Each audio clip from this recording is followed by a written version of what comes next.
అధ్యక్ష, ఈరోజు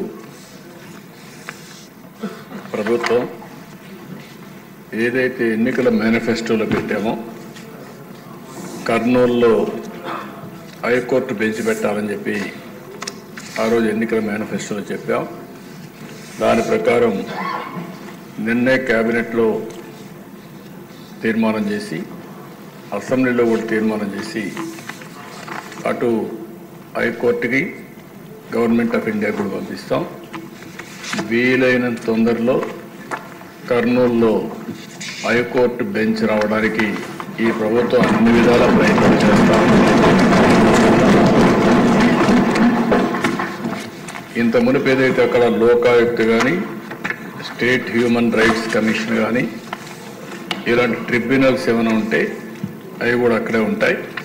అవి కూడా షిఫ్ట్ చేయడం లేదని చెప్పి మరొకసారి తెలియజేస్తున్నా. ఇది కాకుండా అధ్యక్ష, ఈరోజు ఈ ప్రభుత్వం వికేంద్రీకరణ ఎక్కడికక్కడ 1-2 సిటీసే కాకుండా ఈరోజు అన్ని ప్రాంతాల్లో సమగ్ర అభివృద్ధి కోసం కట్టుబడి ఉన్నాం. ఉత్తరాంధ్రలో విశాఖపట్నం అభివృద్ధి కావాలి, రాయలసీమలో తిరుపతి, కర్నూలు లాంటి టౌన్స్ అభివృద్ధి కావాలి. అదే సమయంలో ఇక్కడ అమరావతి కూడా చాలాసార్లు చెప్పాం. ఆ రోజు మీరు చూస్తే 3 రాజధానులు అని చెప్పి 3 ముక్కలు ఆటాడి కడాన ఏ ప్రాంతం కూడా అభివృద్ధి కాకుండా చేశారు. ఆ రోజు కూడా రాష్ట్రం మొత్తం తిరిగి కర్నూలులో కూడా ధైర్యంగా మన రాజధాని ఏదంటే అమరావతిని చెప్పించింది తెలుగుదేశం పార్టీ, ఎన్డీఏ. విశాఖపట్నానికి వెళ్ళి విశాఖపట్నం మీటింగ్లోనే మన రాజధాని ఏదంటే అమరావతిని విశాఖపట్నం కూడా చెప్పారు. అంటే ఈ ప్రభుత్వం పైన ఒక నమ్మకం, చెప్పింది చేస్తారనే విశ్వాసం ఉంది. అందుకే ప్రజలు నమ్మే పరిస్థితికి వచ్చారు అధ్యక్ష. ఈరోజు ఇక్కడ ఉండే సభ్యులందరూ గుర్తుపెట్టుకోవాలి, రాయలసీమలో ఉండే ప్రజలందరూ కూడా ఆలోచించుకోవాల్సిన అవసరం ఉంది. ఈరోజు ఈ రాష్ట్ర సమగ్ర అభివృద్ధి ఒక్క తెలుగుదేశం పార్టీతోనే సాధ్యం అధ్యక్ష. చేశాం, చేసి చూపించాం. ఈరోజు ఒక్కసారి ఆలోచిస్తే అధ్యక్ష, రాయలసీమ రాళ్లసీమగా మారిపోతుంది, ఎడారిగా మారిపోతుంది అనుకున్నప్పుడు మొట్టమొదటిసారిగా బచావత్ అవార్డుని ఒక ఆధారంగా చేసుకుని మనకు నీళ్లున్నాయి, ఈ నీళ్లు కృష్ణా జలాలు రాయలసీమకు తీసుకుపోవాలని ఆలోచించింది మొట్టమొదటిసారిగా తెలుగుదేశం పార్టీ. నందమూరి తారక రామారావు గారికి కూడా నేను తెలియజేస్తున్నా. ఆ రోజు ప్రారంభించిన ప్రాజెక్టులు మీరు చూస్తే తెలుగు గంగా, హంద్రి నీవా, నగిరి గాలేరు, ఇలాంటి ఆల్ ప్రాజెక్ట్స్ అధ్యక్ష ఈరోజు అక్కడ జరిగిన అభివృద్ధి అంతా కూడా తెలుగుదేశం పార్టీనే ప్రారంభించాం. తెలుగుదేశం పార్టీని మళ్ళీ పూర్తి చేసే పరిస్థితికి వచ్చాం. ఈరోజు ఎన్డీఏ కూడా దాన్ని ముందుకు తీసే పరిస్థితికి వచ్చామని కూడా నేను మీకు తెలియజేస్తున్నా. ఈరోజు ఏదైతే సాగునీటి సమస్య ఉందో, దీనికి సాగునీటి సమస్య మీరు ఒకసారి ఆలోచిస్తే నిన్న కూడా ఈ అసెంబ్లీలో చెప్పాను, నదులు అనుసంధానం చేసి పోలవరం పూర్తి చేసి గోదావరి అటు వంశధార, గోదావరి ఇటు వస్తే పెన్నా, బనక చెర్లకు నీళ్లు తీసుకుపోగలిగితే ఒక గేమ్ చేంజర్ అవుతుందని చెప్పాను. ఒక్క విషయం మీరు చూస్తే అధ్యక్ష, ఆ రోజు ఒక్క కియా మోటార్స్ రావాలంటే, దానికోసం రిజర్వాయర్ కట్టాలంటే, నీళ్లు కావాలంటే 1 సంవత్సరంలో కట్టి ఈరోజు ఆ రిజర్వాయర్ ద్వారా నీళ్లు ఇచ్చిన తర్వాత కియా మోటార్ వస్తే అనంతపూర్ జిల్లా ముఖ చిత్రమే మారిపోయిందంటే అది తెలుగుదేశం పార్టీ చూపించిన చొరవ అని చెప్పి కూడా నేను మీకు తెలియజేస్తున్నా. ఈరోజు రాయలసీమ మొత్తం మనం చూస్తే నీళ్లు ఇవ్వగలిగితే, హార్టికల్చర్ని మనం అభివృద్ధి చేయగలిగితే ఆ ప్రాంతానికి మహర్దశ వస్తుందని చెప్పి కూడా నేను మీకు తెలియజేస్తున్నా. కొన్ని అడ్వాంటేజెస్ ఉన్నాయి అధ్యక్ష.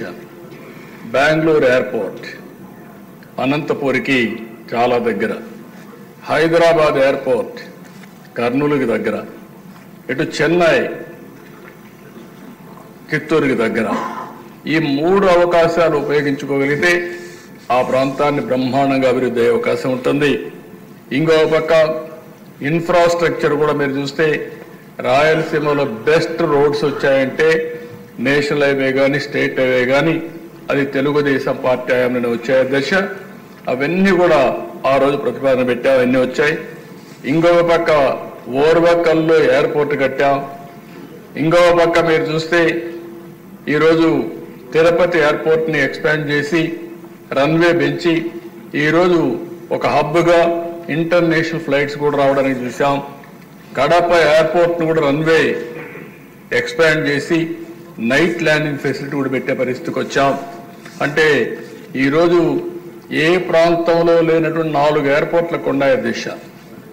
ఒక పక్క తిరుపతి, ఇంకో పక్క కడప, ఓర్వకల్, ఇంకో పక్క పుట్టపర్తి ఒకటి ప్రైవేట్ ఎయిర్పోర్ట్ ఉంది. అడ్వాంటేజ్ కింద బెంగళూరు కూడా వచ్చే పరిస్థితి వస్తుంది దిశ. ఇంకో పక్క దిశ ఎడ్యుకేషన్ ప్రాధాన్యత ఇచ్చాం. తిరుపతిని ఒక ఎడ్యుకేషన్ హబ్గా తయారు చేస్తున్నాం. ఐఐటి, ఐజర్, అదే మాదిరిగా కల్నరీ ఇన్స్టిట్యూట్ ఒకటి, త్రిబుల్ ఐటి కర్నూలులో పెట్టాం, ఉర్దూ యూనివర్సిటీ కర్నూలులో పెట్టాం. ఇవి కాకుండా దేశ సెంట్రల్ యూనివర్సిటీ అనంతపూర్లో పెట్టాం. రాయలసీమని ఒక ఎడ్యుకేషన్ హబ్గా తయారు చేయాలని తెలుగుదేశం పార్టీ ముందుకు పోయాం. ఏదైతే ప్రజాగళంలో మిషన్ రాయలసీమ అనౌన్స్ చేశారో దానికి కట్టుబడి ఉండి తప్పకుండా మిషన్ రాయలసీమలో చెప్పిన ప్రతి ఒక్కటి కూడా తెలుగుదేశం పార్టీ ఎన్డీఏ ప్రభుత్వం పూర్తి చేస్తామని చెప్పి కూడా నేను మీకు తెలియజేస్తున్నాను.